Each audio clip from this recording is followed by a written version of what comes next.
What's up, my awesome YouTubers?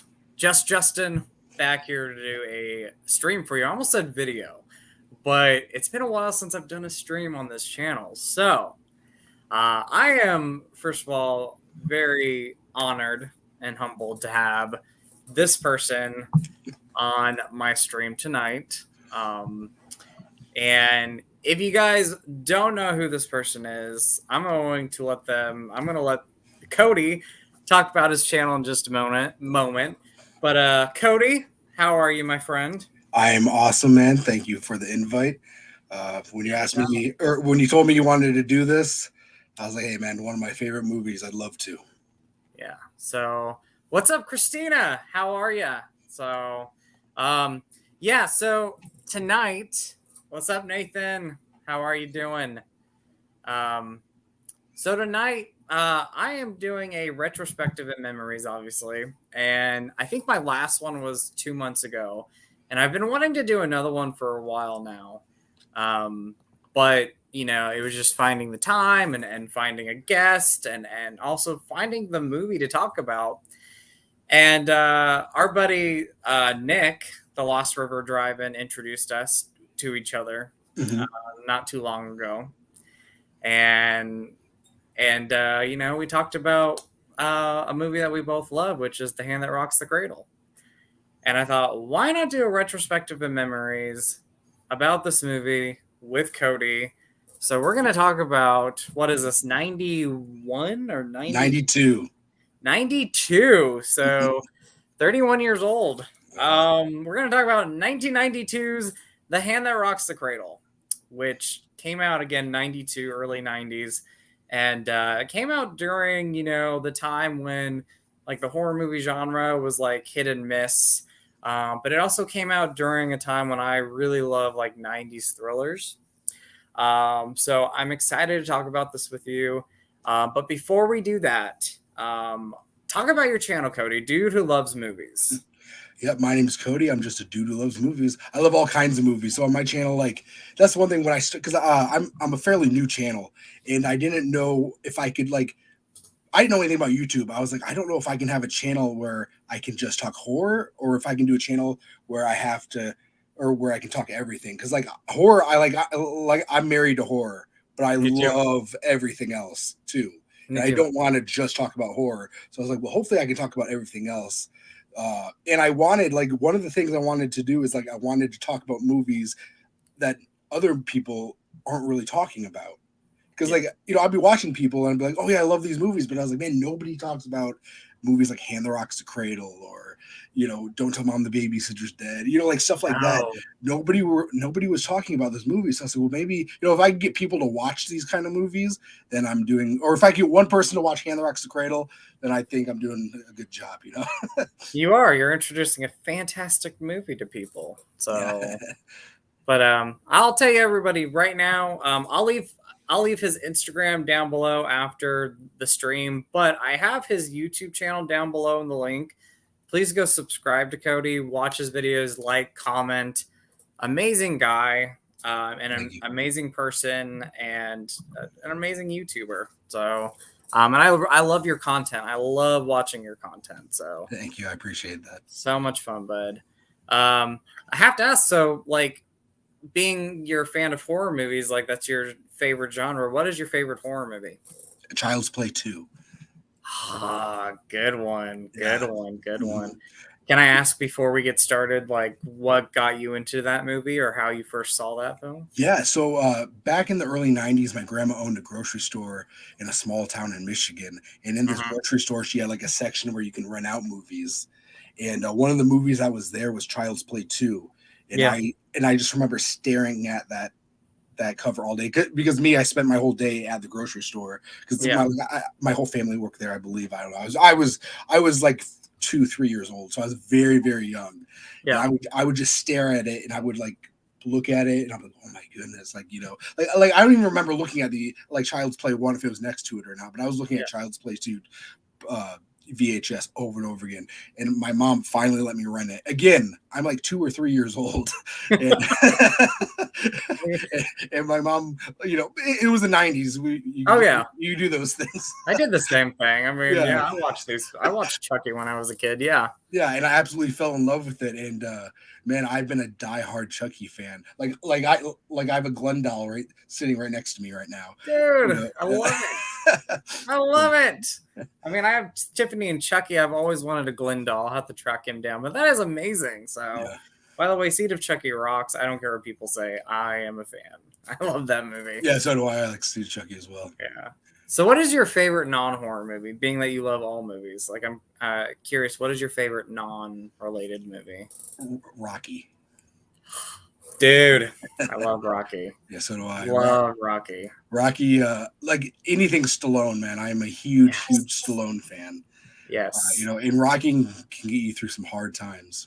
It can. Can I ask you a question?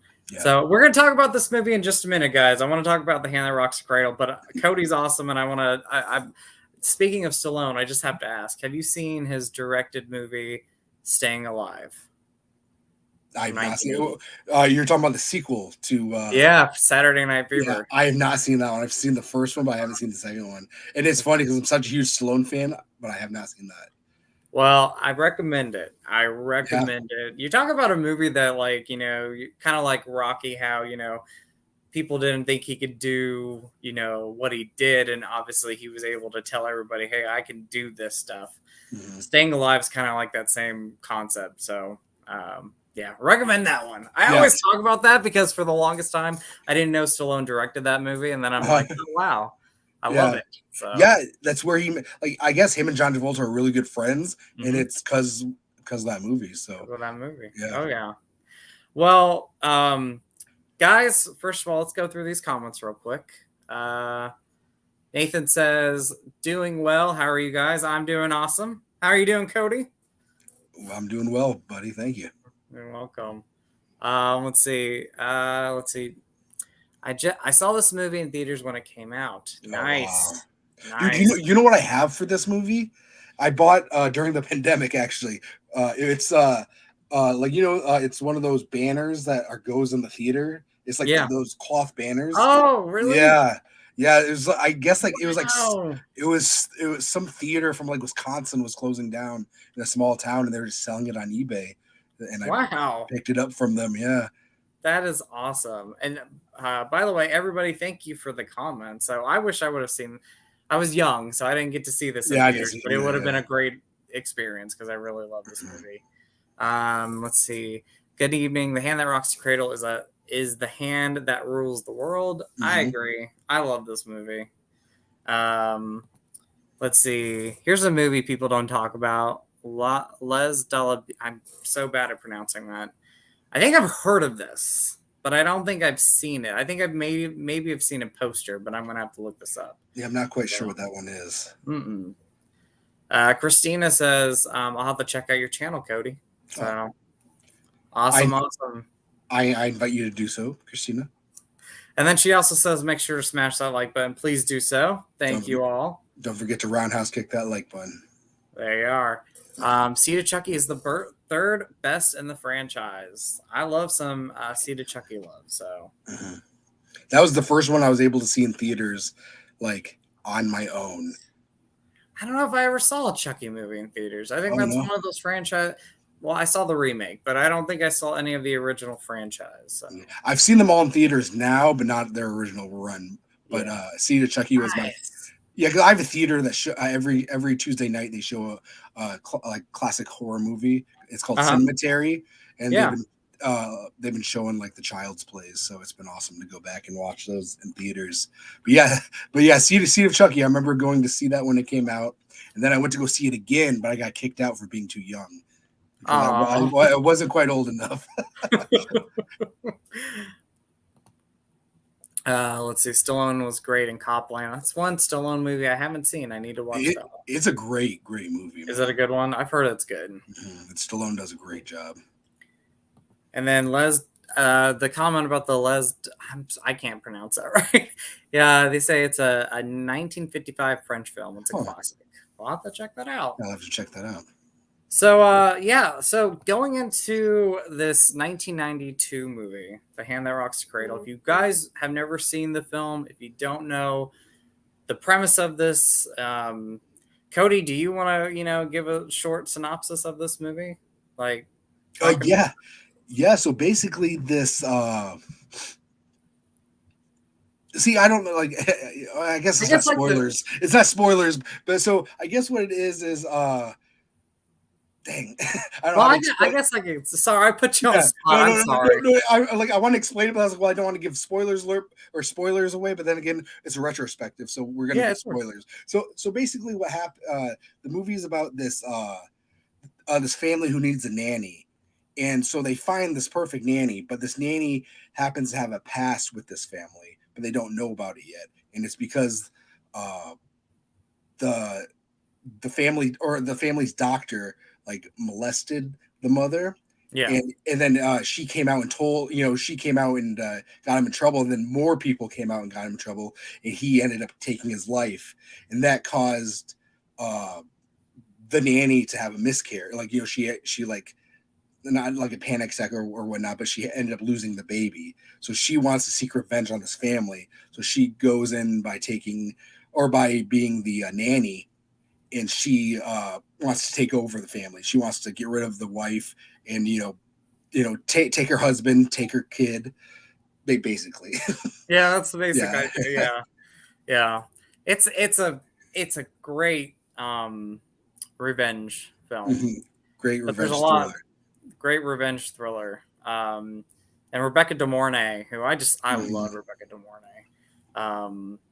She, she's in, films like Risky Business, and she was in The Shining Mhm. TV remake, which I love. But I rewatched this tonight, and I just think she's fantastic in it. Um, you know, when you're first introduced to her, and she's in that lawyer's office, you can tell right away that like she's somebody you don't want to mess with, especially when the guy says, "Oh, can I help you up?" Or "Can I help you with that?" And she just gives him like this look, like "Don't mess with me" Mhm. type of look. Um, but I rewatched it, and in the beginning of this movie, you honestly feel so bad for her because she did lose her husband, then she lost her baby, and that scene where she loses her baby is quite heartbreaking. So, um, but yeah, and then after that, it's just like you see this person who can who's able to hold in like all that anger that she has towards this woman, and play this sweet, kind nanny, Mhm. but you know that she has this dark side, and every once in a while she just kind of flips and she has to get that anger out. Mhm. I really love her performance in this movie. I think it's great. So, Yeah, she does a good job of being like acting like she's so innocent, and then you're even on her side a little bit when she like defends the little kid at yeah, like the yeah, girl yeah. at At the school. school, Yeah, yeah. the school. You're like, oh yeah, cool. She's bad. But then later you're like, no, we're not supposed to like her. I know. And then she does stuff where you're like, okay, I don't like this girl at all. I know. Oh my gosh. I mean, we'll talk about scenes in a minute, like scenes Mhm. that really stand out for us in this movie. But I'm with you. Like, again, like when she loses that baby, like I've seen this movie several times, but I watched it tonight. And when she loses her child and she's crying, and it's a heartbreaking scene, but I know who she is and I know what she's gonna do. So it's like really Mhm. hard for me to like this person. Yeah. Um, because she does a lot of wrong. Mhm. But yeah, first let's talk about, because it's a retrospective in memories. How did you see this for the first time? How were you introduced to this movie? So this was another movie I saw very young, around the same time, uh, and I even have the I VHS love it. here. So yeah, I saw that when I was really young, and for some reason I got it. Like I knew what was going on. For how young I was just like, man, this is like, and it like made me realize how to treat people because there are certain scenes in this movie where I'm just like I was like, oh my gosh, that's bad. Like Solomon, like Oh I my god. cried so hard. Like I remember my mom rented it, and me and my sister, I had it before she had to Oh, be maybe 8, and we were both just crying so hard because of Ernie Hudson's character in this movie. oh my gosh. It's crazy because I love Ernie Hudson. I love Ghostbusters. Crow is one of my favorite movies, but my Yes. favorite performance from him is in Hand the Rock's Cradle. Mine too. That is my favorite performance. And every time I watch this movie, I know what's going to happen to Solomon, and it just breaks my heart. Like, it just breaks my heart because here's this innocent person, this nice person who just wants to protect this family and be with this family. Yeah, I love that character and I love his performance. So yeah, I cried too. I cried too, and I got emotional tonight with it too. Like every time I watch it, I get emotional with it. Yeah, it makes you so angry. It does. It makes you so angry. Like there's a couple moments, and we'll talk about it in a little bit. But yeah, there's a couple moments that really stand out for me with him and how Rebecca De Mornay's character, and I'm drawing a blank. What is her? Peyton. Peyton. Yeah. How her character treats him. So, yeah, for me, I watched this movie. The first time I saw this movie was definitely like mid 90s, maybe late 90s. And I saw it through, I think, HBO. I think it was one of those things where I was going through the channels. It was either HBO or somewhere else, but I was going through the channels and I just happened to come across The Hand That Rocks the Cradle. And I loved it right away. It was a film I loved right away. There was things that really stood out for me.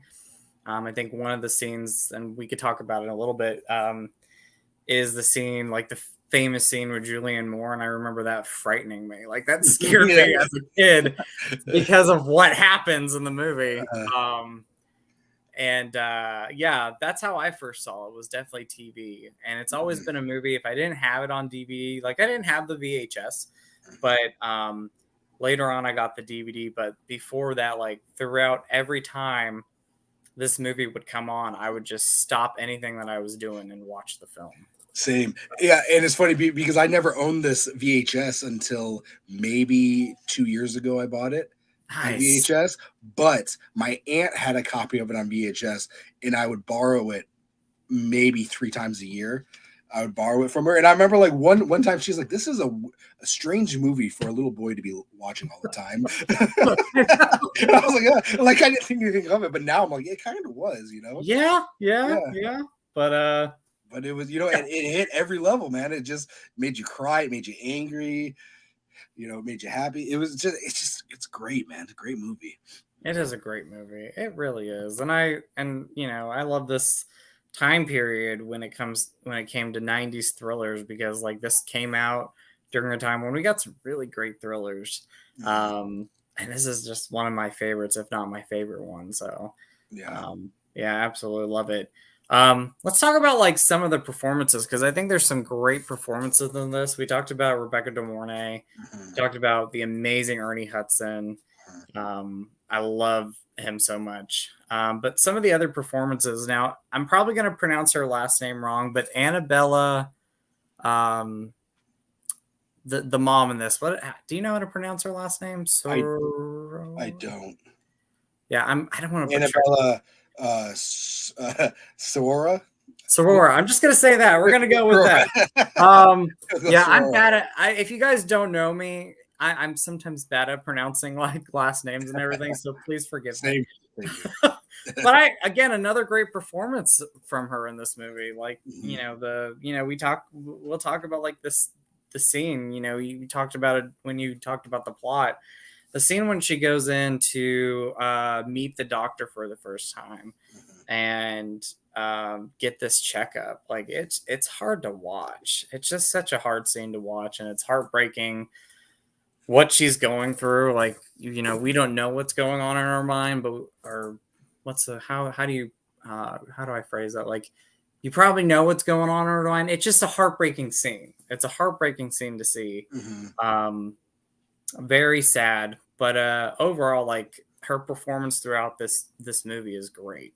You feel bad for her. You feel sad for her. She's going through a lot in this movie. But yeah, I again another performance that I think is great in this. So I think all the performances are pretty much great in this movie, though. Same with me. And I hear a lot of people give the dad a lot of shit. Like but I don't think he's as bad as people No, think he is. I thought he did a no. fine job. I think he did a fine job too. And I don't know the actor's name right off, Neither do I. but he's been in stuff that I've seen, and I've always thought he was great in things. So Yeah. I always thought he was great. You know, the thing about it is at the end of the film, like, or towards the end of the movie, you know, you have that scene where they realize who Peyton is. Like the mom confronts her and she tells her husband. And I love the moment with him when Peyton looks at him and she's like, oh, you know, tell her, you know, I guess like, what's the line? Like, you know, tell her about us or something, or, you know, how you want me. And he's like, no, I met my wife. And I'm like, well, good for him. Like that is a good man right there. He's, you know, standing by his wife. So yeah, that's the thing too. It's like, yeah, he straight up turns her down. Usually, especially around that time, a lot of those movies would be like, you know, they would have a quick sex scene and this and that. But no, he straight up turns her down, and she's there like she's like outside. Or she's like fixing or I don't know what she's doing. Yeah, she was like, I don't know, but she drops like ice or something. Yeah, she's like picking it up, and you know you can see through her nightgown, and she's like, oh hey, but he doesn't fall for any of the bait. No, he doesn't. He's a good man. husband. Yeah, he's a good husband. He is a good husband. I love the actress in this movie. Their daughter. What is her? What's her name? I have to look at the back of this. This is like the cover. Anyway, she was in the show The Nanny. Yeah. For a child actor, she's great in this too. Like she has some really great moments in this. Yeah. And she was also in The Collector. Did you know yes, that? Yes. Yeah. She wrote up in the Collector. Yeah. Yeah, Madeline something. I know that's her first Yeah. name. But yeah, she's great in this. She's got some really good moments, like the moment, like, you know, she's becoming friends with, you know, Peyton's character, like really like confiding in her. And then you got the moment at the end of the movie, kind of like with the husband, where she's like, no, you're not my mom. Like, I know who my mom is, and like I'm seeing you for who you are now.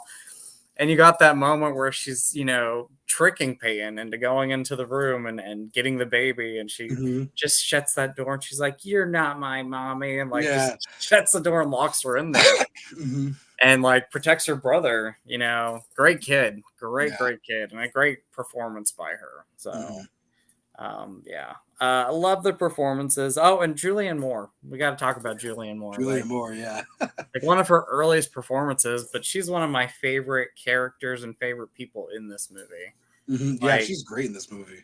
Like she's such a strong character and knows right away that something is not right with Peyton. Like even the first time she meets her, she knows something isn't right. She doesn't know what it is, but like it's on the tip of her tongue pretty much. Like she knows exactly that something's off with Peyton. Yeah.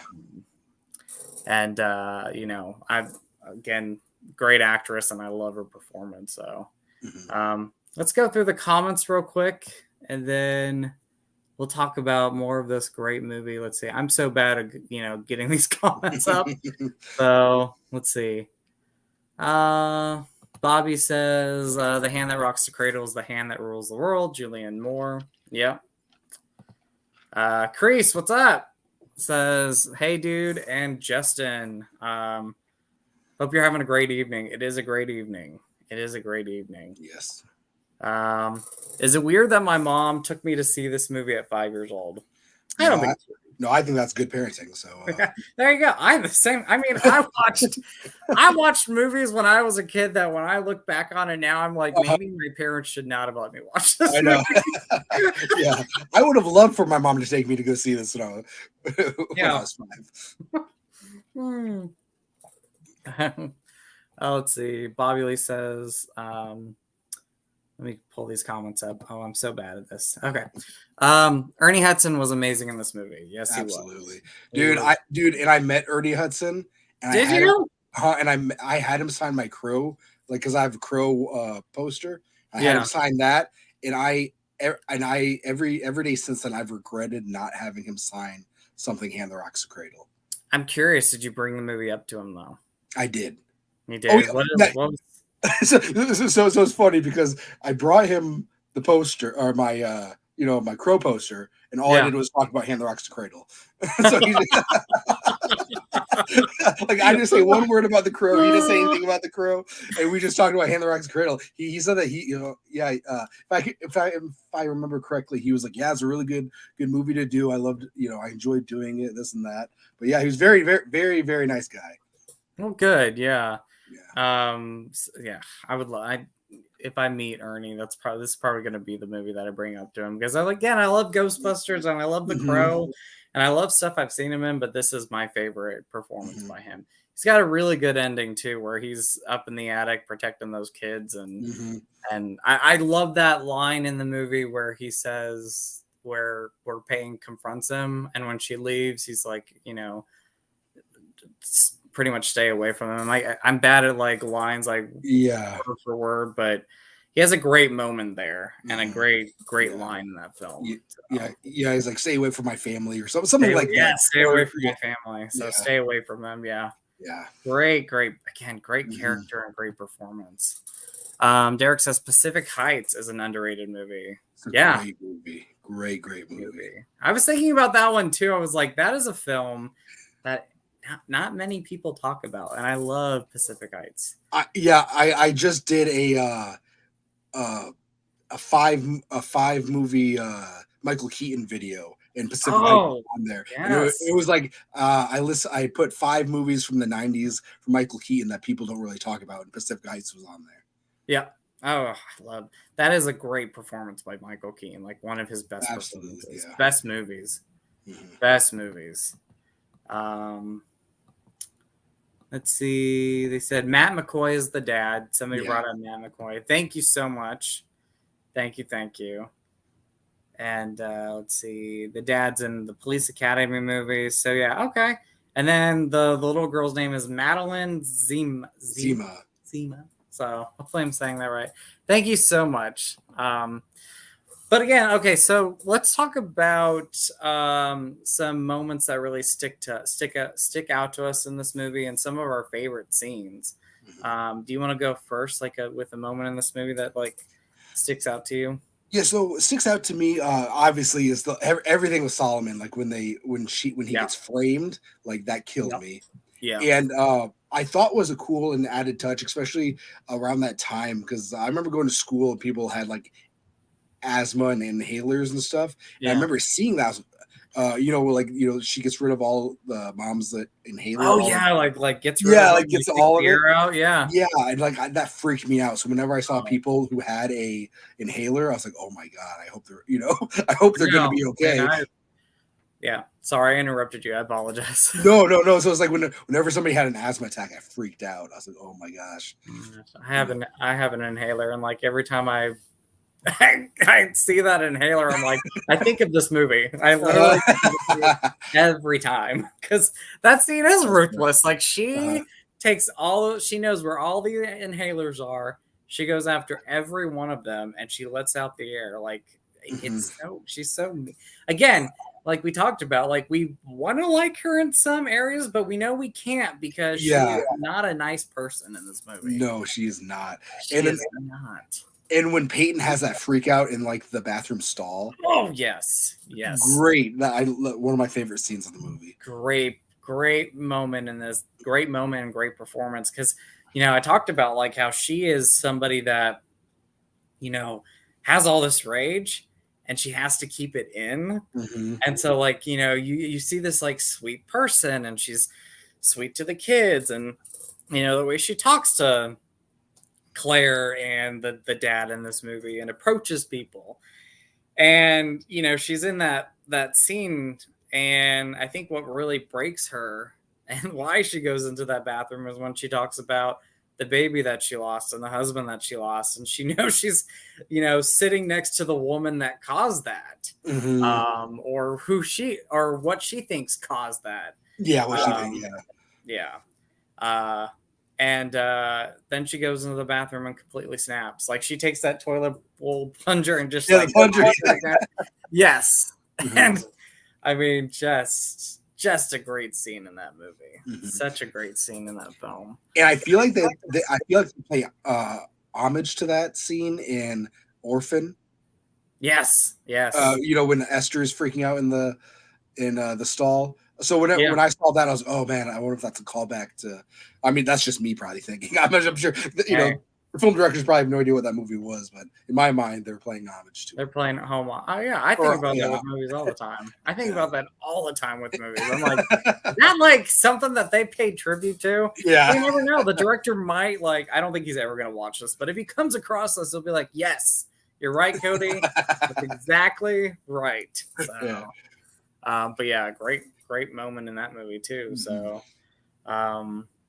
Christina says, based off of how you guys are talking about this movie and how you enjoyed it, I'll have to check it out for sure. Yes, check this movie out. Like, I feel like it's a popular film, but I still think not enough people talk about it or haven't seen the film.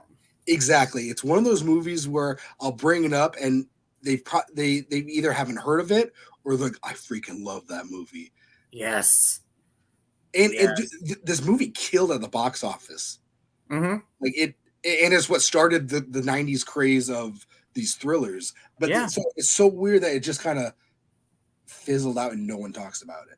And no one talks about it now. Again, See, it's funny because when you bring up these thrillers, they always talk about Single White Female, but they never ever talk about the movie that came before it. The Hand That Rocks the Cradle. I know.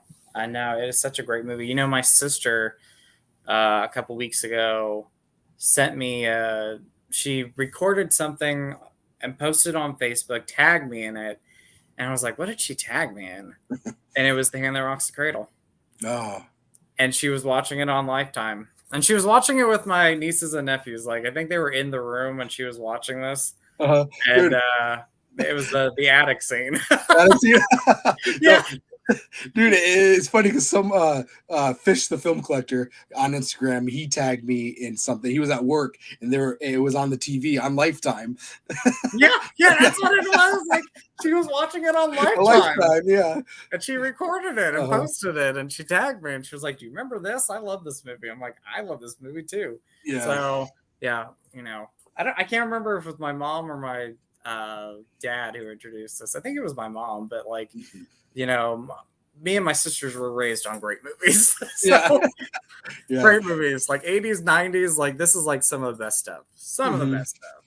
So, and then Christina says, I've never heard of it. It's like a thriller, like psychological thriller. Yes. Yeah. If you love those 90s thrillers, Christina, this is definitely one to check out. Everybody, if you've never seen this, definitely check it out. It's great atmosphere. Like it's like, in a suburban neighborhood. Oh yeah. Just like a nice normal place where you don't think this is going to happen, but who knows, this is probably happening all the time in places. Exactly. Exactly. Oh, I know. No, I agree with that. So I agree. Yeah. I love the setting in this and I love the atmosphere.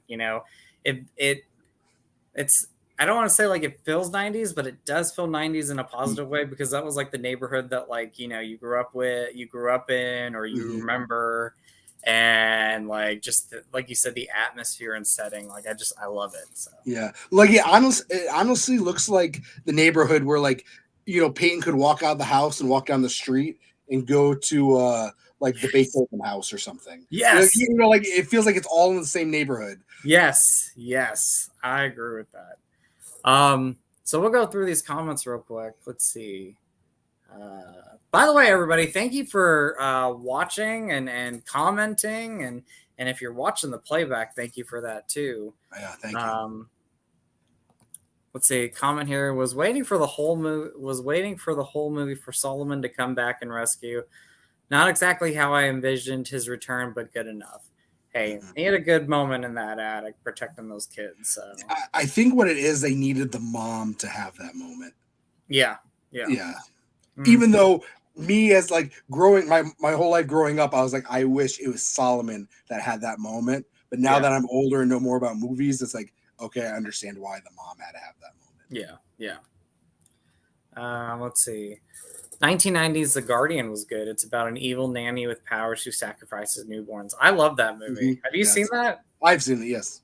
Yeah, I love it. It's cheesy fun. It's the director of The Exorcist. Like, it's so crazy to think he directed that movie, but it's a fun film. So, and it's kind of, I mean, that's another film that I can talk about at some point because, it's a fun 80s horror movie or 90s horror movie, but it's also pretty disturbing. Like, the idea is disturbing, and there's some scenes in the movie when I watch it, I'm like, that freaks me out. So, yeah. It's funny. Somebody recommended it to me a while ago, saying that if you like if you like the Hand the Rocks Cradle, you might actually like this. They kind of have, like what Bobby Lee's saying. Yeah. It's a bit. It has kind of that feel. Oh, okay, yeah, cool. Check it out. I did like it. Yeah, it's a good one. Good movie. Let's see. And then Bobby says, "OMG, when Payne switched out Claire's breast milk for her own." Yeah. Yeah. Again, ruthless person. I mean, Peyton is evil. She's just movie. Yeah. And then the baby wouldn't take from her mother's milk. So she takes. Yeah. Oh my gosh. Yeah, you got that moment where Solomon witnesses and sees this, and like she notices him, and then like there's that scene where they're outside, and she's just so mean to him. Like she's just so mean to this person. Like I hate it. I hate that scene too. And she does someone mentioned this earlier in the comments that Peyton's gaslights a certain person or whatever. But Claire, she gaslights everybody in this movie. Everybody in this. She has a good job of getting someone, like, especially that Solomon scene when he's watching her. He is watching her because he knows that she's doing something wrong. Yeah. Once she catches up with him, she wants to make it look like that he was enjoying it. Yeah. And try to get that out of his mind that it wasn't anything that was bad. It was him enjoying it. Kind of thing. And it's like, dang, man, this lady, she's good. She's good. And then, of course, you have the scene when she frames or she does something horrible to Solomon, and like, it's hard to talk about. It's such a sad scene, but you have the moment where the mom like just kind of breaks down, and like she's believing at this moment that Solomon is not the person that she first met. And then of course you have Peyton there who's like trying to console the daughter and like act all innocent, but that's a heartbreking scene. Moment. Yeah, and then they like he's like putting his bike away or whatever, like the nice bike that they got him. So sad. But there's a scene I want to talk about, the scene that like I remember the first time I watched this movie that like really got me to be like, oh man, I'm in love with this movie, but I'm also kind of creeped out and scared of this movie. And it's of course Julianne Moore's demise in this movie. After she knows she had a feeling from the very beginning that Payne was not the person that everybody else saw. And she found out the truth. She was the first person to find out the truth. And so once she knows who she is, she like confronts her in the house, and she wants to know where Claire is because she's gonna tell her about Peyton. And then Payne's like, oh, she's out in the greenhouse. And then of course you have her demise. That is a just heartbreaking scene. But also like when Claire walks in there and she sees Julianne Moore's dead body, like that scene as a kid freaked me out. Like seeing her dead on the ground, blood on the face. Like I remember as a kid, like the first time I saw it, it freaked me out. Yeah, and then that led to like the panic attack or the asthma attack. The asthma attack. Yeah. Oh, yeah. She also before that she frames Julianne Moore and the dad. Yes. Yeah. Yep. You got that moment. I know.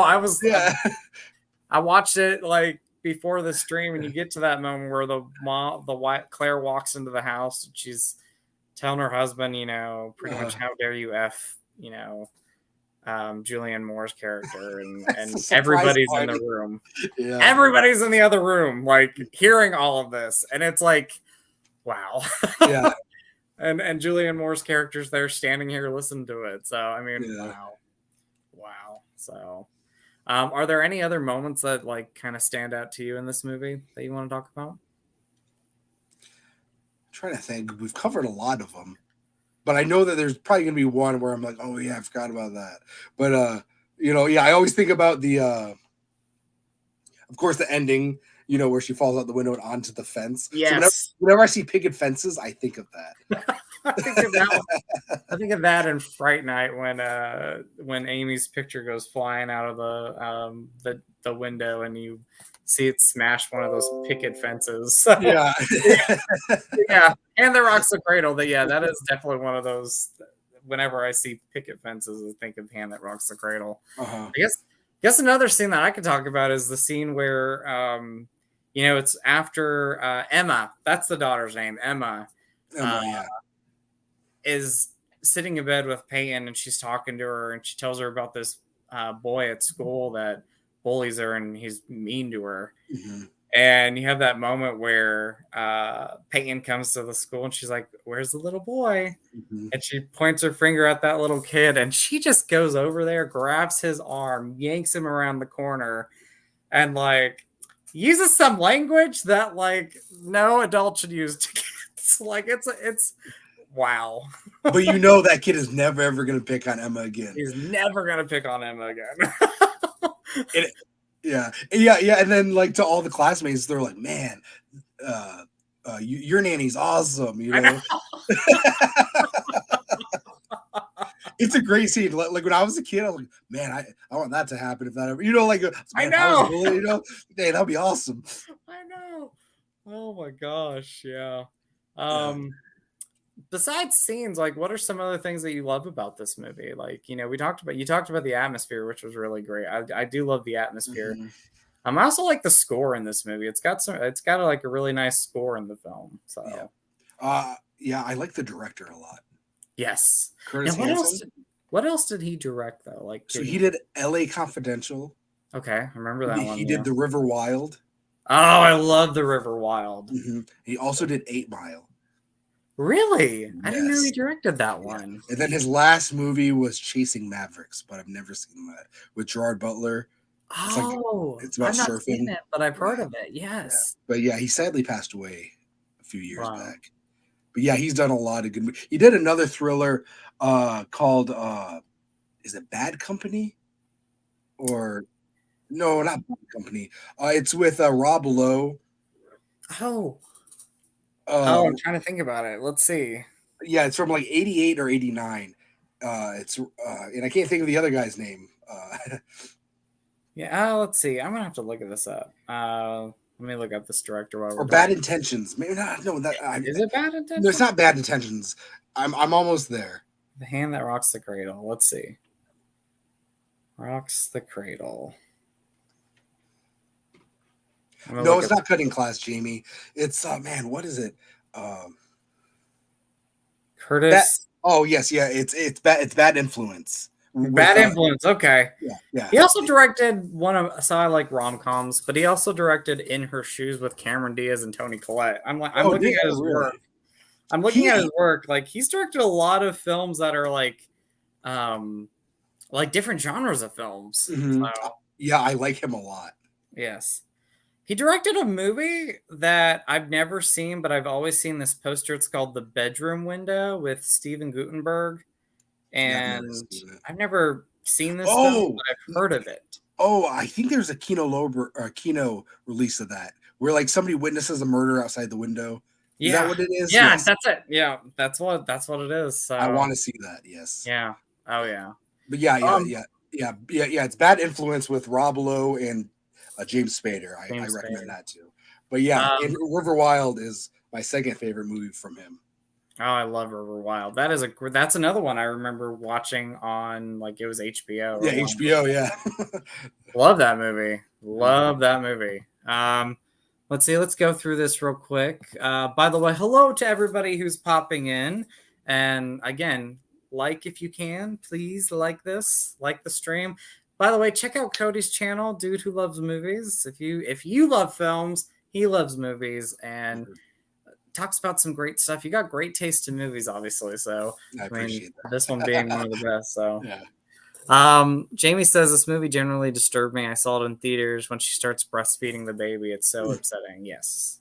Yeah. You got that moment where Claire's character goes to the house after Julianne Moore's demise, and she goes to Peyton's house, and she sees the breast pump in the room, and the guy's like, "What kind of strange toy is that?" And she's like, "It's a breast pump." I was like, "Oh wow!" That's the moment you realize who Peyton was. Uh-huh. So,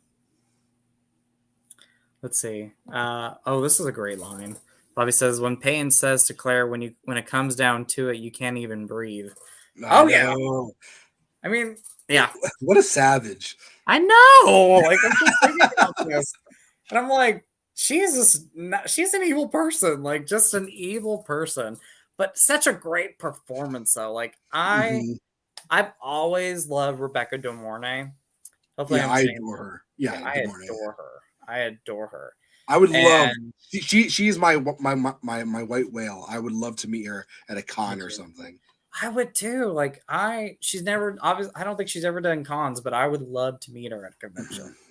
Yeah, that would be great. Like, but every time I watch her in a movie, like even because I saw Risky Business for the first time 3 years ago, and I watched that movie. But every time I watch a film with her, I always go back to her performance in this, and I'm like, she is Peyton from The Hand That Rocks the Cradle. Like, well, it's so funny when because have you seen Wedding Crashers? Yes. She's in the beginning of Wedding Crashers. I know. You shut your mouth and you talk to me. But anyway, my sister and I went and saw that in theaters when it first came out, the Wedding Crashers. And yes, I saw it in theaters too. Yeah. I saw it opening weekend with my sister. And as soon as it came up, me and my sister both looked at each other. We're like, "It's Peyton." But that's just like whenever we see her, we're like, "Oh, it's Peyton." Or like, whenever we see the dad, we're like, "It's the dad from Hand the Rex Cradle." I know. Or the mom. Like I've seen the mom in other things. Like, and every time I see her, I'm like, "Oh, she's the mom from The Hand That Rocks the Cradle." Yeah. Yeah, and like I see you, like I know Rebecca De Mornay's name and everything, but I always call her Peyton. Yeah. No, I know. She was Stifler's mom in American Reunion. Do you remember that? Did you ever see American Reunion? I did see American Reunion. Was she Stifler's mom? Hey, I do not remember that. Yeah, she was Stifler's mom at the end of the movie. Oh, that's hilarious. Oh my god, that's great. I'm gonna have to rewatch that. Oh man. There is so I don't know if you've ever seen this movie, but we were talking about like directors like maybe seeing this film and having like a scene in their movie pay tribute to this film. Have you ever seen I think it came out in 2010, but I think it was supposed to come in 2009, Mother's Day. Yeah. With Rebecca. Have you ever seen that? Yeah. I like that movie a lot, actually. I love that movie. Two things I want to talk about. One, I really feel like if Payne had not died in this movie, that'd be her. That would have been. I really think that. I did a double feature a couple of years ago where I watched The Hand That Rocks the Cradle, and I watched that one, and I was like, if she would not have died in The Hand That Rocks the Cradle, I could see her in that movie being that same character. Because she does the same thing. I know. And the only reason why I watched that remake was because Rebecca De Mornay was in that. Because I did not like the original Mother's Day. When I was a little kid, I watched it and I didn't like it. So when the remake came out, I wasn't interested. But then I saw she was in it. So I checked it out and I absolutely loved the movie. I love that movie. That is one of those remakes I like better than the original. Yeah. Yeah. And of course, Rebecca De Mornay made that movie. Oh, she's good. And again, like she has like she's one of those performances where like, when you first see her in that movie and she's talking to everybody and she's like, I'm so sorry. Once we get what we want, we'll let you all go. Like she's like sweet and kind. But then when you do something to her kids or you do something to really piss her off, part of my language, like she snaps. Like, and I'm like, wow, like she's such a great actress to where like she can play that motherly type, but she can also snap and be a totally different person. I know. I wish she would do more. I haven't seen her do a lot lately. I know. Yeah, same here. So she pops in things every once in a while. Like TV shows or movies, and when I see her, like I love her so much. Yeah, So, she always pops up in roles where I'm like, I feel like that's a weird, not a weird role. I feel like it's too small of a role for her. You know? yes, underrated, underappreciated actress. That's what I'm Mhm. going to say. She is an underappreciated actress. She Like was in a movie in the 80s. I can't remember what it's called, and I haven't seen it, but it was like about a train. She was like on a Risky train. Business. No, she was on a train. She was on a train. Yeah, Huh. yeah. It was like a train that was gonna crash, or there was a Oh, bomb on the really? train. Yeah, I can't remember. Somebody, if anybody can if anybody knows that title, please put it in the comments. Yeah. Let's see. Derek says River Wild is a great movie. It is a great movie. Yes. Mel from My Killer Podcast. What's up? Lamel, what's up? Hey, Rad. How are you? By the way, I loved the stream last night. So Yeah, it was a great stream. yeah, awesome, awesome. So congrats on the 1 year. So I think that's amazing. So amazing. Yeah, going through these real quick. I'm so bad at going through the comments. I'm sorry. It was called Runaway Train. Oh, okay. I'm gonna have to. I think I've heard of that one. I've never seen it, but I'll have to look that up. Yeah, it was with John Voight and Eric Roberts. Nice. Let's see. What's up, Brian and Coco? Brian Goes Blue and Coco too. How are you? Yeah, Brian says, "Hey guys, so awesome you got Cody on here, Justin. Of course, Cody. Like, you're right here, but like I feel like we really clicked." Like when we did that first stream with Nick and you came on, and I was like, I have to have this guy like on here. And Yeah. So happy I met you. So happy I met you. And I want to say you're a very uplifting person. That's another thing I love about your videos. You're an uplifting person, and you have a passion for film and everything. And so that's one of the reasons why I love your channel. So I appreciate that, buddy. You're welcome. You're welcome. But how are you, Brian and Coco? What's going on? So, but yeah, Coco and I watched The Bedroom Window. We own the Kino release. It's pretty solid. She loves Gutenberg. I love seeing Gutenberg too. So. Yeah, I definitely want to check that movie out. And it's funny, I almost bought that movie during the last Kino sale, but then I totally forgot about it. Yeah. Oh yeah. Oh, Derek says she was Finch's mom. Finch's mom. Finch's mom. And in American. Stifler tried to have sex with her. I guess. No, I think is Finch. Finch is one who has sex with Stifler's mom. Oh, okay, that's Jennifer Coolidge's character. Yes. Okay. All right. So. Okay, I got you now. Okay. Yeah. I just remember that I saw American Reunion in theaters, and I was like, "Oh, there's Rebecca De Mornay. There's Pam." And then there's like that good comeback with Stifler saying, "I got you, Finch." So, oh yeah, this is another one I remember her in. Bobby Lee says, "I liked Rebecca in Identity." Do you remember that movie Identity with John Cusack, where they're all she's in that movie. I forget she's in that film. Yeah. Yeah. Now, I saw that movie once in theaters, so that was like 20 years ago. Yeah. Dang. And I did like the movie. I remember a lot of people didn't like the twist, but I thought I liked the movie. Yeah, I like the twist. So did I. Dang, I do not remember her being in that movie. I'm gonna have to check. The first time I saw it though, I didn't realize it until like years later when I was talking to a friend of mine. And we were talking about Rebecca De Mornay and The Hand That Rocks the Cradle. And they mentioned she was in Identity. And I'm like, was she? She's like, yeah, she's like that actress or that singer, like that bitchy actress or singer who she's like one of the first people that dies. But I was like, yes, now I remember. So yeah, I watched it. I rewatched it a couple years ago. That is such a great movie. Underrated movie. Yeah. Underrated. So,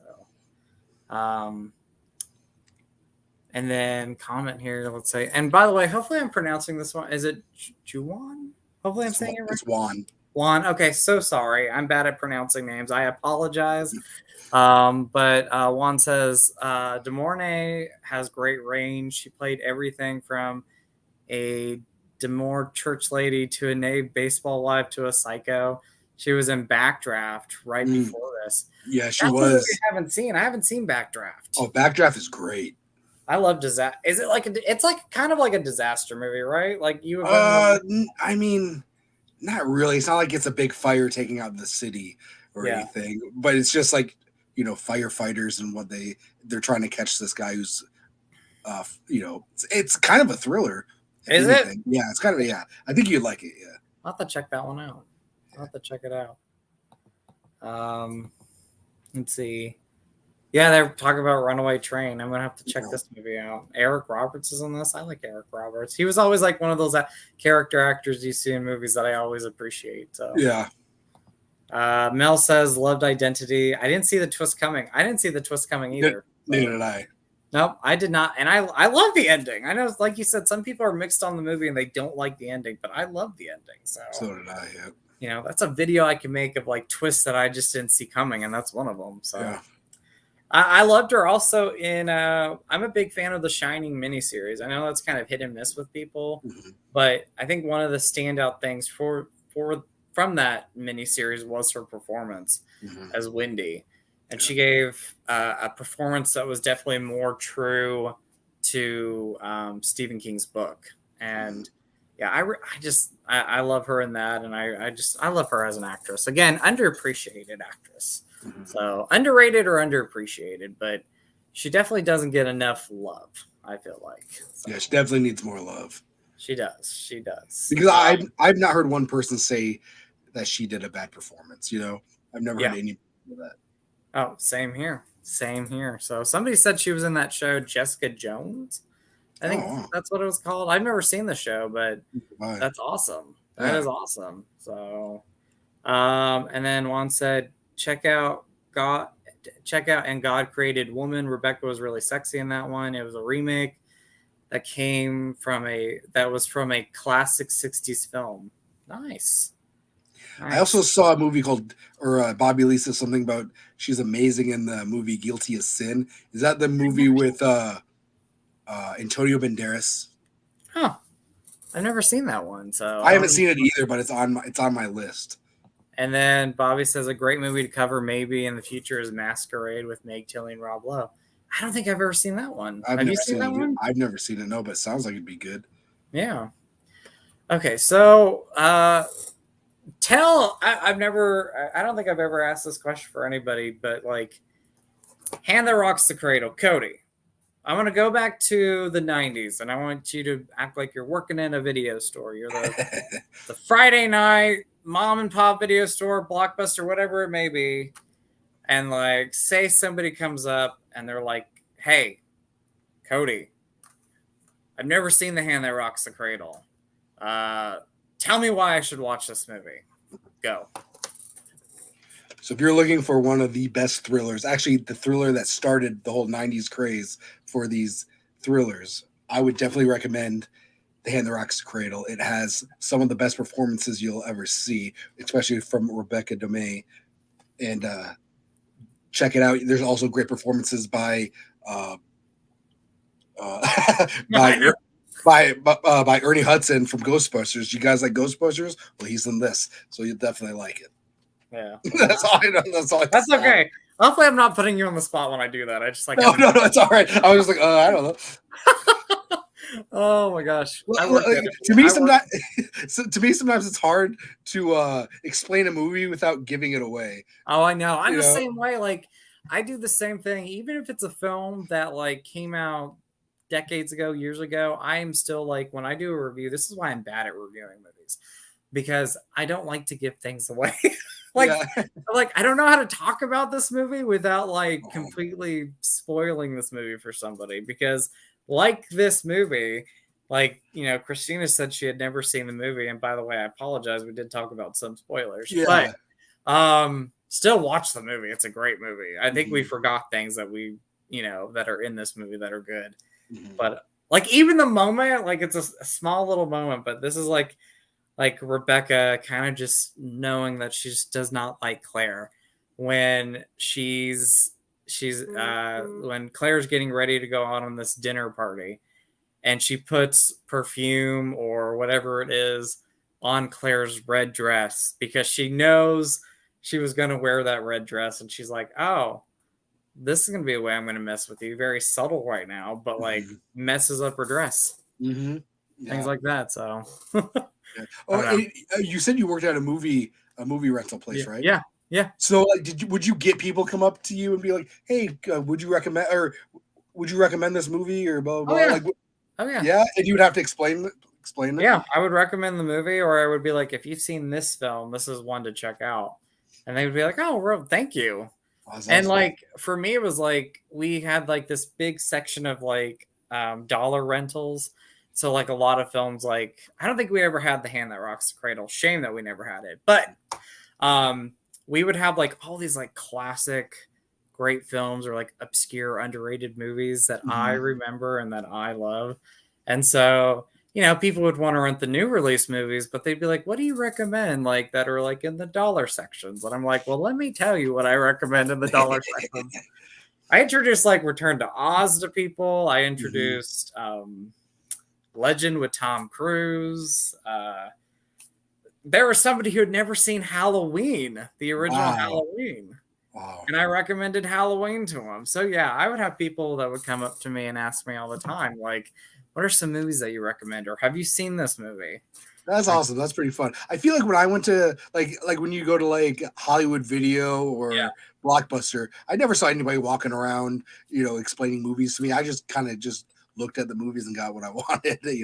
But I feel like those mom and pop shops, they'd do that more mm. often. You worked at I worked Family at Video, Family right? Video, yeah. Family Yeah, Video. So. you got that cool display. Oh, that little Sour Patch Kid? Or not Yeah. little Sour Patch Kid, that huge So, Sour so Patch Kid yeah, guy.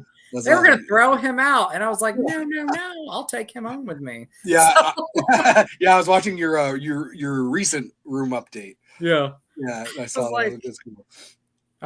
the sad thing about working in the video store, there was a lot of great memories there, but I was there like the last day that they closed, and Mm, I was tearing down stuff, and I was so heartbroken because I was like, this was like 6 years of my life here. Like, mm, it was just so sad. And you know, you're talking about people that would come up and ask, you know, have I seen this movie? I would recommend the films, and those same people would come to me like a day later or a week later and ask if I had seen a movie. So yeah, I was that movie guy. I that's was so awesome. passionate. Yeah, That's so awesome. passionate with that job, and I loved that job. So much fun. But yeah, they were gonna throw that Sour Patch Kid away, and I'm like, you know, like one of the I want to have a memory with this place and keep something, and I'm like, I'm gonna keep the Sour Patch Kid guy and That's awesome. brought him home with me.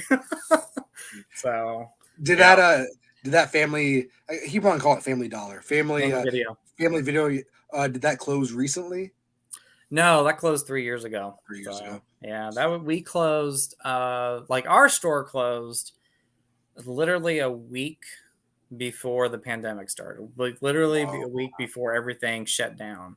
So we had to get out of there because we knew things were happening, Mhm. and we knew things were going to shut down, and it was before like we knew how big it was going to Mhm. be and how long everything was going to be shut down. And I remember like still remember that day like just thinking, oh, you know, uh, how crazy it was that we shut down like a week before everything shut down. So Yeah, that's yeah, crazy. yeah. So, but it was 6 great years of my life, and I recommended some great movies, and I was the movie guy there. So I remember like going around town and people would be like, "Hey, movie guy, what's up?" And I'm like, they didn't know my name, but they knew me from the store. So That's awesome. and I still have people that I come across and they remember me. So That's it's great. great. I like that. It was funny. I used to work at a grocery store, and Yeah. this guy, no, yeah, yeah. So, so I used to work at a grocery store, and this guy came up to me, and he's like, hey man, or he came up to me, he's like, hey, I know you, blah blah, and I was like, oh, what do you know me? Or he's like, yeah, I know you from blah blah. And I was like, oh, you know me? He's like, yeah. And then I was like, in my mind, because I wrestled, I did stand up, Yeah. and I made movies. So Yeah. in my mind, I was like, oh, you've seen one of my movies, you've seen me do stand up, or you've seen me wrestle. He's Yeah. like, he's like, no, man, you go by the taco shop and you get the number 4. I was like, oh great, people know me by my order at this taco stand. Okay. I remember people remembered me because I would go to Burger King every morning before I would open the family video. Like I would open this, like when I was manager, a lot of the times, like I would be there in the morning opening it. And I would go by Burger King like every morning. They're like, "Oh, you ordered the same thing," and I'm like, "It's really sad that you know that I order the same thing. It's sad, like how much you know that." By the way, that was one of the things. I'm like, you know me because of my order. That's like really sad. So my situation definitely humbled me. I will never think people know me from something cool ever again. Do you want to know crazy? Oh, by the way, Tony from Basement Blues is here. Hello, Tony. Uncle Tony. Are you? And hello, everybody else. By the way, if I'm not ignoring the comments, we're looking at them as we're talking. So thank you guys so much for commenting. Yes, we really appreciate it. And I hope you're all doing well. Again, I'm going to keep plugging Cody's channel down below. Subscribe to him, guys. Watch his videos, comment, like them. You'll love Cody's channel. So absolutely. And I appreciate you guys coming out. So this is my first time being able to talk about this movie on this platform. So I'm very thrilled to be here and glad to get this movie out to people. Hopefully people like Christina who hasn't seen this movie will check it out and enjoy it. Like I said, if I get one person to watch this movie and one person to enjoy this movie, then I'm doing a good job. That's awesome. Yeah, plugging this. I love this movie so much. And, I was really happy, like, when you said you wanted to do this, because I was like, I'm glad somebody else loves this movie. And I'd be honored to talk to somebody about this. So I'm honored to talk to you about it, Cody. Yeah. So I appreciate it. What was I going to say? Oh, yeah. So family video, I'll tell you a story. So this was 10 years ago. I interviewed Tamara Glenn from Halloween 5. She was Sammy. She was the blonde in it. She was the Red Devil. Yeah. And I remember this was like, I think my 3rd year as at Family Video, but I was putting movies away on a shelf. And this guy comes up to me and he was like, "Hey, are you the guy that interviewed Tamara Glenn from Halloween 5? And I was like, "Yes." He was like, "I loved it." I was like, "That's awesome. How do you know this?" Like, I live in this small town. I'm like, that's crazy. That was just a crazy moment that I'll never forget. Was working a night shift at Family Video and having this guy come up and say how much he loved watching that. So, did you interview her on your channel? I did. Yeah, I interviewed her. That's awesome. Yeah. It's a really bad video because it was at the time where I was like trying to get to technology. So it was me like holding up a camera and she was like on, I think it was Skype at the time. So it's not like the greatest quality, but I interviewed Tamara Glenn. I was like so just over the moon with that because Halloween 5 is one of my favorites. So that's awesome. Yeah, I love that movie. I love that movie. Are you a fan of that one? Yes. Halloween 4 is my favorite Halloween movie. I love Halloween 4. Oh my gosh. To me, you watch Halloween 4, then you got to watch Halloween 5. It's just one of those things. It's a good double feature, and it's a must double feature. Cody, I'm just saying this in the future because you're a Halloween 4 fan. I'm a Halloween 4 fan. We might have to do a retrospective and memory on that one. Halloween 4, yeah. I also saw you just did a video in defense of for my favorite Friday the 13th movie. Are you kidding me? It's your favorite? Yeah. Jason Takes Manhattan. That's my favorite. Dude, I love that movie so much. By the way, that was so much fun doing that with Ken and Ashley. I love both of them, by the way. Mm-hmm. And yeah, I was like, of course, I want to talk about this movie. I love Jason Takes Manhattan. It is top 5 for me, but I'm glad to hear it is your favorite one. I love it. Yeah, it's my favorite. Yeah. I think it's because it's the one it was the first one I saw, and it was the one I watched a lot when I was a kid. Same with Halloween 4. Halloween 4 was always on TV. But man, if I have a choice to go from Halloween 1 to Halloween 4, I'm gonna watch Halloween 4. Halloween 4 is just a good time to me. I love Halloween 4. You talk about just pure like 80s for me. That was pure 80s, like that one right there. That came out like obviously late 80s, but like it just has that 80s feel that I love so much. And you Great, know, it great, was, great atmosphere again. Like yes, same with this movie. I think atmosphere really, really pulls me into a movie same here. where if I can feel like I'm there, Yeah, that's good. You know. same here. I love atmosphere in a movie. Like that's one of the biggest things that I love so much. If you have great atmosphere, I'm hooked into it. Like I am hooked into the movie. Like Halloween 4 has like my favorite, probably my favorite opening credit sequence with the pumpkins and the Oh yeah. phone. Oh, I love it so much. So yeah, atmosphere is very key for me with a movie. They're calling you the taco guy, Cody. So the comments. The Taco King. Brian says the Taco King. I like that one. So The number 5. yeah. Brian says, I think it's funny you can order this movie from the Disney Movie Club. That's right. Yes, That's it right. is Disney. Dude, it was funny when I was a kid. We had a Disney board game, and one of the questions was about the Hand that Rocks the Cradle. And I thought that was so weird. What? It was like a Disney game. It would be like there'd be a question about like it's a small world after all, and then all of a sudden there was like this 1992 thriller, blah blah blah. It was a Hand that Rocks the Cradle. I thought that was so cool. But yeah, it's I also saw someone ask if it was on a streaming service. And Christina did. Yeah, let me put this up. So anybody that sees this, streaming service. It is not. It's not? No. I remember back in November it was on Hulu, but it's not on there anymore. You may be able to rent it on like Amazon Prime or something, but I don't think it's on. And before it was on Hulu, it wasn't on anything either. So well, that is why, in my opinion, physical media rocks over streaming. I mean, I do have it on I do have it on. I love that you have it on VHS. Like I'm like collecting VHS again. Like I have a like nice little area with my VHS tapes. That's one I'll have to hunt down and try to get. So, but yeah, without a doubt, I'll just say this, Christina, pick out the movie. Just pick it up. So you know what? Sometimes it's really cheap on Blu-ray. Sometimes I can find it for like $8. Yes, I think I paid $8 for it. So yeah, so go to like, I promise you, I should promise you, but I think you'd like it, and it's probably worth the $8 off of Amazon. Yes, I agree. I think so too. It is worth that $8. So it's worth picking up. It is worth buying and owning. Like if you have the money, just go to Amazon right now and buy it. So yeah, buy it. Brian. Yeah, and if you do when you watch it, let us know what you thought of it. Please do. Yes. I would love anybody who has never seen this movie. If you watch it, let us know what you think of it.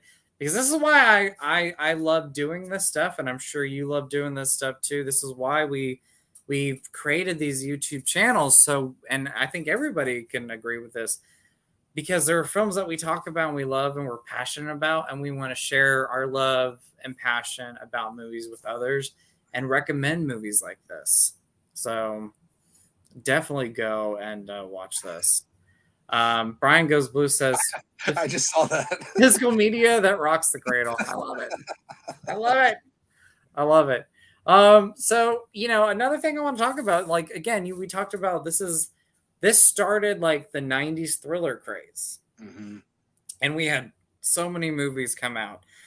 For me, a lot of great ones and very little bad ones. I think out of all the 90s thrillers I saw, I don't personally think there's a bad one. I've seen some great ones, and I love the 90s decade. So one that I love, pretty much right next to this. Oh, it's $20, she says right now. Christina says it's $20. Well, save it in your cart and see if it drops. You know what? I think that, okay, so instead of going to Amazon and looking it up, Google the Hand That Rocks the Cradle Blu-ray. Yes. And there should be a link to Amazon that's going to give you a cheaper one, because that happened to me as well. Yes. Go and or Christina, go in the seller section and see if anybody's selling it for a pretty good price. Like, you have the sellers, like you have the listing, you might be able to find it for a good price there. Juan says, I'm a purist. Nothing comes close to Halloween 1978 and Halloween 1 through 3. They do have it at Walmart. I can't see. Oh, I see it. Walmart for for $8.99. I mean, yeah.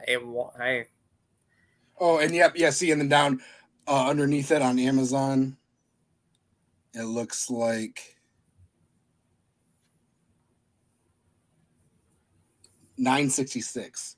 Oh wow, yeah. So that's like one thing I do is like I will just Google it, type in the movie, and then type in Blu-ray and see what pops up, because there's other websites that probably have it for a better price, or you just come across it on Amazon like Cody did. So yeah, because Amazon is weird sometimes like that. Yeah, because I think I was actually buying the movie for someone, and maybe like a month or so ago. And it was $20. I was like, why is that so much? Because this movie's usually not that much. Yeah. And then so I went back and I Googled it, and I ended up getting it for like $8.99 on the same site. Sweet. But yeah, so if anything, on Walmart has it for $8.99. Yeah. Go definitely pick it up, Christina. It is worth buying. It's just worth owning in your collection. It's worth having. So, or just wait till it's on Lifetime. Lifetime. Lifetime had it. So Lifetime had it. That was crazy. So, but yeah, I want to talk about like 90s thrillers, like, because this was like my favorite decade for thrillers. Same. Like, there's so many great ones. And like I said, I don't remember there being a bad 90s thriller that I can think of. So one that pops in my mind that I absolutely love is Sleeping with the Enemy. Julia Roberts. That's a great one. That's one of my favorite movies. Like, just hands down, just a favorite movie of mine. And as a kid watching it, watched it as a kid. Yeah, same here. Watched it as a kid. I thought it was a film that people like loved. I thought critics loved it. And then, growing up and getting older, when I would, it's crazy that critics hated that movie. Like, it was a film that critics just did not like. And I'm like, I don't understand the hate. I don't understand the hate for that movie, because it is a great, solid thriller. But I love Sleeping with the Enemy. I think that it's a pretty eerie and scary movie. But, yeah, man. Whenever I'm like fixing my towel, I always all of a sudden I have like deja vu of that movie. I know, fixing the towel. I know. I know. I think about that too, or I think about like Tony says Sleeping with the Enemy is a great one. It is a great one. Yeah. Such an underrated movie, underappreciated movie. Yeah. But yeah, the fixing of the towel thing, or like the soup cans, how like you had to have them like a certain had to have them faced. That's how you had to have them. Or what's another thing? What's another moment? I was just drawing a blank with it, and I'm like, it's the Shining theme, like in the beginning of the movie, but that song in the film, dun dun dun. Yeah. It's in Sleeping with the Enemy. One of the most chilling moments in that movie. There is a lot of chilling moments, but like, it's the scene where she gets home from like a great date with the guy next door at the end of the movie, and like, the first thing that she notices, like, she's in the bath and she's taking a bath, and she notices that the towels have now been fixed and they're all lined up. And at first she's like thinking, she's questioning it, but she's like, well, maybe, it's just coincidence. And then you get the moment where she hears the music and she's like, okay. And then she goes down to the kitchen and she opens the cabinet. And at first, nothing is wrong. Like, it's the way she had it. She's relieved. Nothing's happened. And then she goes back to the kitchen and she opens the cabinet and everything is faced. And I don't know why. It always kind of brings a tear to my eye, because I hate what she went through in that movie with that man. And like it just breaks my heart. Like, and it's such an eerie, creepy moment too. Like I think the little moments creep me out the most in movies, or like get under my skin. And that's one of those moments where she like realizes now he found her, and she just breaks down and cries. Yeah, after all that time, he finally caught up with her. Oh gosh, It is man. Things some women have to go through. It's just. I know. And I know guys go through that too, but Yeah, it's got to be a lot harder for women to do yeah, to leave abusive relationships like that, because they'll end up killing your boyfriend next door. yeah, there we go. Yeah, and then you get the scene where the guy next door comes over, and she opens the door, and her husband's standing behind it, and she's having to try to like, she wants to say something, and she wants to say, "This guy's in my house, help me," but she can't. Yeah. And the boyfriend realizes that he's in there, and I think he like breaks down the door, and just tries to rescue her. It's again, great movie, great scene. So great movie there. Another one that I love, and I don't know if you probably have seen this, but again, I didn't know people hated this movie so much. Critics bashed it, and I don't see the hate for it. It's a remake to an 80s foreign movie. I think it's a French film, but it's The Vanishing. Oh, no, but I've heard about it. You've never seen it? I've never seen it, but I want to, because one of my favorite movies is Breakdown. Yes, I love Breakdown. With Kurt Russell. Yes. And somebody told me, like, oh, dude, you should see Vanishing with Kiefer Sutherland. Oh my gosh. Oh, okay. I want to see it really bad. Is it who's the lady in it? Is it Sandra Bullock? Sandra Bullock is in it. Nancy Travis from 3 Men and a Baby, and So I Married an Axe Murderer, and Kiefer Sutherland. Yeah. I do want to see that really bad. Yeah, it's I don't know if you know, like I'll give a small plot synopsis, but it's about, and I won't spoil anything, but it's about Kiefer Sutherland and Sandra Bullock. They play a couple. By the way, I love your Batman cup and your Batman t-shirt. Oh, thank you. Yeah. So, I love it. Did you go see The Flash? I went and saw it today and got this cup. Oh, yeah.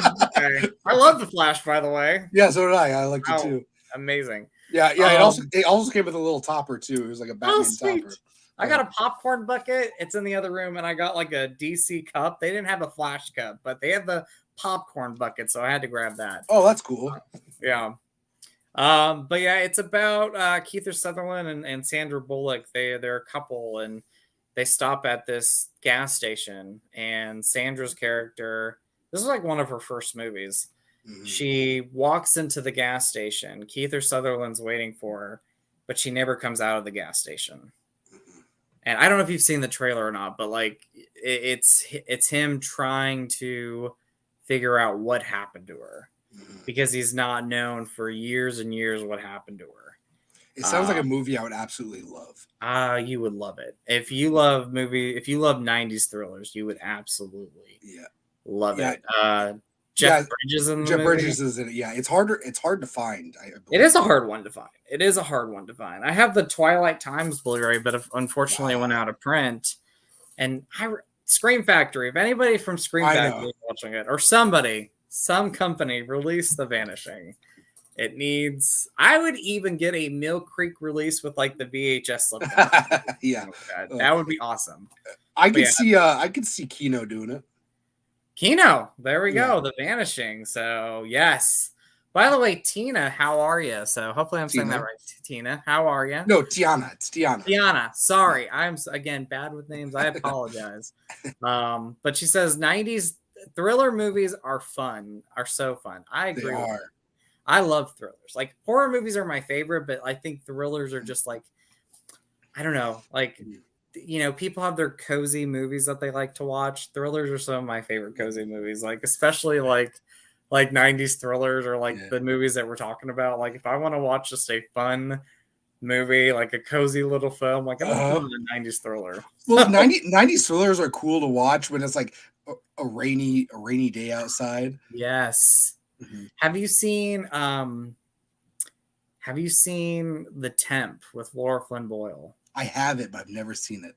So I have the Shout Factory release. You have it? I do. Oh, that is a fun one. I love the temp. It is such a silly premise of a movie. It's about a cookie company, and you have Timothy Roth, I think, Timothy Roth from The Dark Half.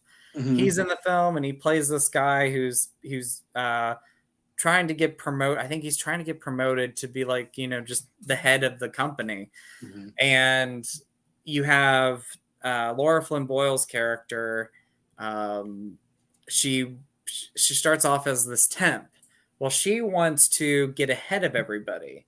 So, she I think she acts like she likes Timothy Roth's character, but once something happens, like, she tries to take him down, and she'll do anything she can to take him down so she can get to the top. And I love that movie. It's campy fun, but I absolutely love it. Yeah, as soon as Shout Factory released it, I read the synopsis. I was like, "This is a movie I'd like." Oh, it's so fun. But I have not watched it. It is funny because because I'm really into one sheet posters, like that. So yeah. I came across a temp one sheet, and it was like $8. Oh, and I almost got it, but I didn't. I might go back and get it though. The temp is amazing. I love the temp. I mean, for me, it's amazing. It's campy again, beyond camp, but it is amazing, and I love it so much. Mm-hmm. We talked about Pacific Heights. That's another great one. I love Pacific Heights. You got that scene in that movie, and the first time I saw the movie again, I think it was Sci-Fi Channel, believe it or not. They had it on the Sci-Fi Channel, but I watched Bravo's 100 Scariest Movie Moments, and like Pacific Heights was on there, and I remember, I think that was how I was first introduced to the movie, was seeing that it was mentioned on Bravo's Top Scariest Movie Moments. And you got the moment where what's her name? Melanie Griffin, like she's like pretty much ruined his life at this moment, like getting revenge, and she goes into his apartment complex, and he's right behind the door, and like he just slams her up against the door, and he's like, "You went after me, and you went after my things." And talk about a great performance, Michael Keaton. Yeah, dude, Michael Keaton's great in that movie. I love Michael Keaton. I love Michael Keaton too. Bobby Lee says, "When a Stranger Calls Back." Total atmospheric. Let's see. I have not seen the sequel. This might be an unpopular opinion. Mm-hmm. It's my favorite of the When a Stranger Calls movies. I've actually heard people say that they like that one. It's a great movie. And Bobby, you're right. Like, the total atmospheric fear in the beginning is quite scary. But also the ending, when you get that third act in Carol Kane's house. Creepy movie. Yeah, because what the beginning is like, the guy is at the front door, but he can throw his voice upstairs. That's some crazy stuff. You talk about, like, there's certain movies that, like, when I watch it in the dark by myself, I get creeped out with. That's one of them. Like, if I watch When a Stranger Calls Back and I watch the opening of that, always gets me. Always gets me. Have you seen Unlawful Entry? Who's in that one? Because I think I've heard of this. It's Kurt Russell and Ray Liotta. No, I haven't seen that one. That's a great movie. That's a good one. I'll have to check that one out. Yeah. Hey, Mizzy, how are you? How's it going? But no, I haven't seen that one. I'll have to check that one out. That's a good 90s thriller I think you'd like. Yeah. I'll have to check that out. Brian Goes Blue says the temp was so good. Loved it. Laura Flynn Boyle and Timothy Hutton did an amazing job in that. Yes, and Faye Dunaway's in that movie, and she's totally campy in that movie, and I absolutely love it. I just watched it. Actually, about 3 nights ago, I just watched To Die For. With Nicole Kidman? Nicole Kidman, yeah. I've not seen that one. No, I haven't seen that one. Yeah, that's pretty good. It's not. Yeah, I don't know if you call it a thriller, but it's kind. I feel it could be around that same wheelhouse. But yeah, that was pretty good. I'll have to check that one out. Mm-hmm. I thought you meant the vampire movie To Die For. I was like, I've seen that one. Oh, no. I haven't seen this one, so I'll have to check that out. One of my all-time favorite movies. I have a lot of all-time favorites, but Mark Wahlberg and Reese Witherspoon in Fear. Fear is awesome. I just bought a Fear shirt.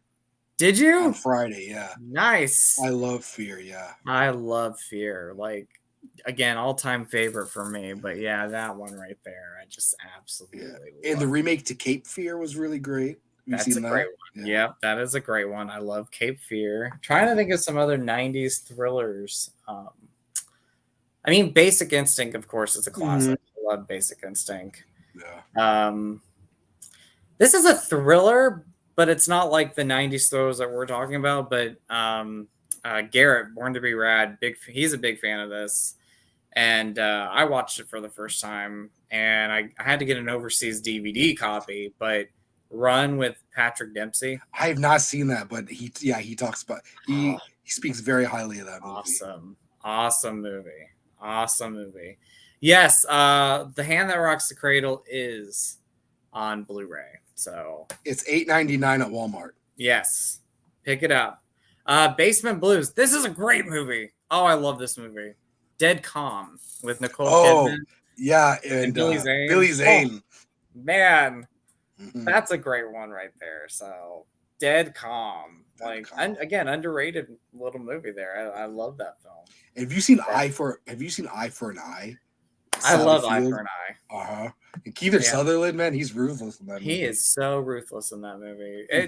That beginning is always just so heartbreaking. Like, I've seen it so many times, and I know what's going to happen, but that whole opening is just so heartbreaking. So, but yeah, that's underrated. Eye for an Eye. I love that movie. So, great movie. I'm trying to think. Let's see. Speaking of Fear, The Fan comes to mind since they got Blu-ray releases on the same day. Yeah. Man, I've never seen that one. So. Oh, The Fan is great. So, yeah, The Fan is with Robert De Niro and Wesley Snipes. Oh, okay. But they also have one from the 80s. The Fan with Michael Biehn? Michael Biehn, yeah. So it was remade in the 90s. Yeah. Oh, is that a remake of it? I didn't know that. So. But it's about baseball. He's like obsessed with a baseball player. Really? Okay. I'll have to check it out. I love the 80s movie. I'm a big fan of that one. So yeah, it's a Tony Scott movie. And I love Tony Scott. So rest in peace. Great. Yeah. So it's Robert De Niro who's obsessed with Wesley Snipes, who's the baseball player. Man, I'll have to check that one out. So, but yeah, is any other 90s thrillers? But anyway, there's so many great ones out there. We forgot Single White Female. You talked about it early on. Yeah, that's another great one there. So, love that. This was not 90s, but 80s. The Hitcher, which I think everybody knows about that one. I love that. Yeah, and of course there's the one with the rabbit. I can't think what it's called. Oh, Fatal Attraction. Fatal Attraction. Yes. Yes, great one there too. So. I started watching the TV show. I like what they're doing with the TV show. So yeah, it looked interesting. Is it like after he get? It jumps between present day, which is him getting released from prison because he went to prison for her death, and so they're trying to prove his innocence. And then it goes back to the time that he met the character, what's her name? That Glenn Close played, but in this one it's Lizzie Kaplan, Alex. And so you're going back and forth between that timeline and then present day. So, yeah. So is it like it starts off after the movie, or has not, or basically it has nothing to do with the movie? It's nothing to do with it. So it's a reboot of it. So you have, it doesn't take place after the movie. So you're okay. Jumping, yeah. Okay. So it's not like she was killed in his bathtub kind of no. Okay.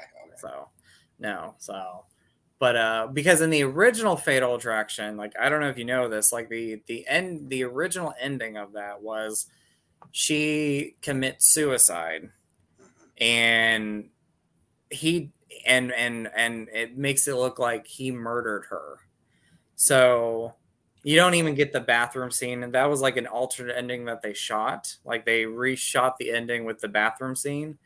But the original ending was she killed herself, framed him, and he went to jail for Oh, her death. dang. And so the Sounds like a movie, good ending. yeah. So the TV show is doing that original ending where she dies and he was arrested and accused of her murder. So he's Dang. trying to get his innocence back. So It's Joshua Jackson, right? Joshua Jackson, he's great in it. Yeah, So. I like Joshua Jackson. Yeah. Oh, Devil's Advocate. I forgot about that one. That's another Mhm. great one. So with Keanu and Al Pacino. So, but anyway, I had such a blast, Cody. I appreciate you Same. coming on and talking about this movie. I can't believe it's already 90 minutes. It doesn't seem like I know. I know, it went by always, fast. I know these always are so much fun, but I appreciate you coming on and talking about not only the hand that rocks the cradle, which this was the main topic. So everybody go check this out if you've never seen it. But thank you for chatting, just in general, chatting 90s thrillers, talking about movies and why you love them and talking about your channel. So again, if you guys love films, if you love nostalgic stuff, if you love somebody who is passionate about movies, please check out Cody's channel, Dude Who Loves Movies. I'm going to I have his channel down below, and I will leave his Instagram down below as well. Cody, do you have anything coming up that you want to talk about? Like any planned videos, streams, like anything that you want to talk about, buddy? I think my next video might be a Flash, Nice. a Flash review, Nice. and then after that, I Nice. don't know.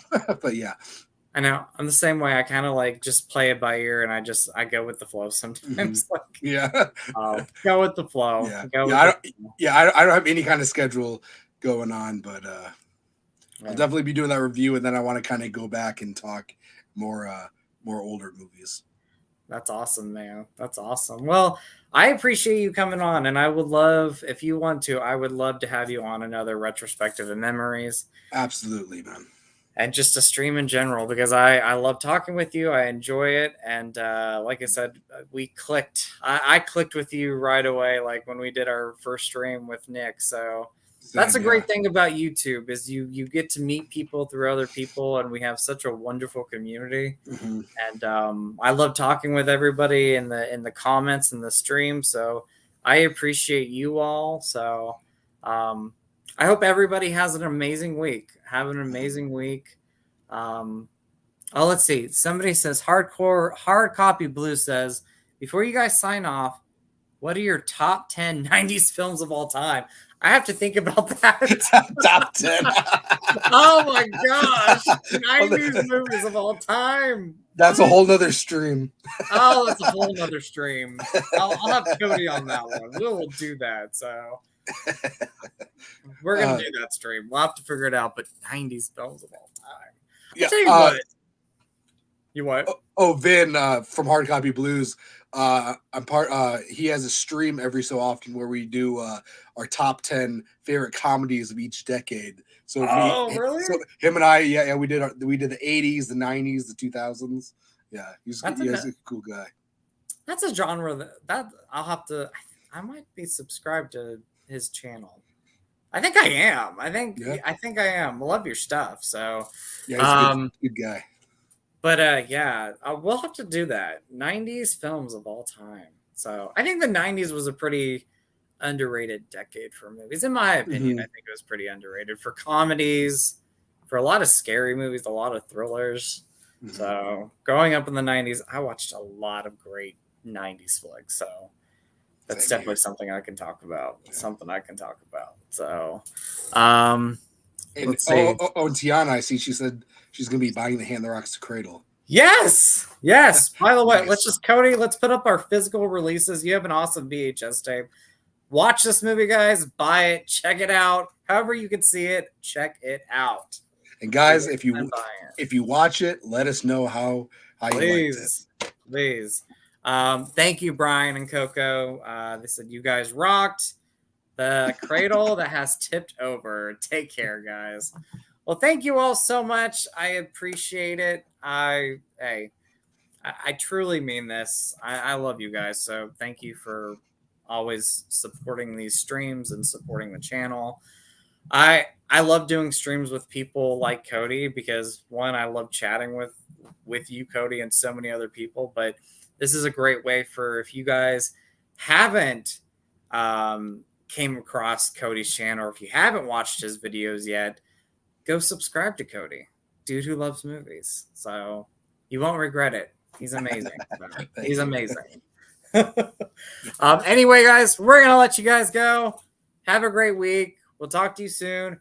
Remember to always be yourself because you are amazing and you are beautiful. And we'll talk to you later. Bye, guys.